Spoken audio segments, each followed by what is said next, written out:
I think that, in all honesty, I wish that Bruce had more of a presence because the Hulk fight perfectly illustrated what they were trying to do, especially with the Hulk going against Spider-Man and the Punisher. Mwah, chef's kiss. But I don't have any critiques with the Hulk. I just wish that Bruce was in more scenes.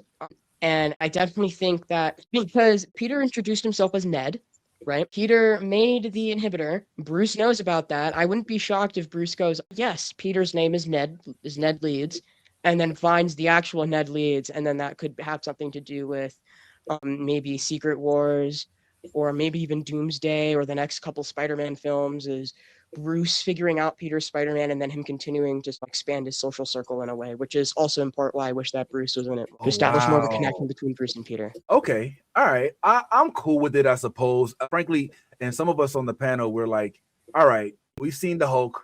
Okay. And then even my boy Anthony was like, this feels a little brave new world for them to like lean on the Hulk. And I actually agree with them on this one. It's like, all right, this was the first time that we've had a Hulk sighting, if I'm not mistaken, since Infinity War. It's been since Infinity War since we've had a full-fledged Bruce Banner Hulk. I'm saying it's been Smart Hulk, it's been Impotent Hulk. She-Hulk. I'm talking about no, because that was smart. That was Professor Smart Hulk. Okay. He was, but come on, man. That was why it was so dope to see him fully Hulk out in the movie. But I just wish that because we had already seen so many Hulks in movies that it wasn't that like they had Tombstone. They gave us all these nice little cameos, right? And I feel like maybe perhaps like to build off something you said earlier, perhaps it would have been a better place to maybe have an additional newer Spider-Man villain that we actually are accustomed to, one that maybe everybody doesn't know about, like perhaps the Vulture, Submariner, maybe even start to cross some of the lines of give us an introduction to maybe a newer Sandman or something. I don't know, but Hulk, like literally in this movie, all of the villains were friends of ours.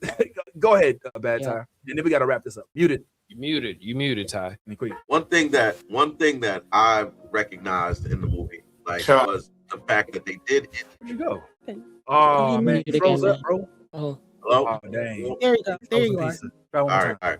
So all I was saying was that in the Brand New Day, I did recognize that they did in fact show us the villains moving forward, like some of the villains that were present in this timeline moving forward. So we do have Tombstone, we did get Ramrod, Scorpion.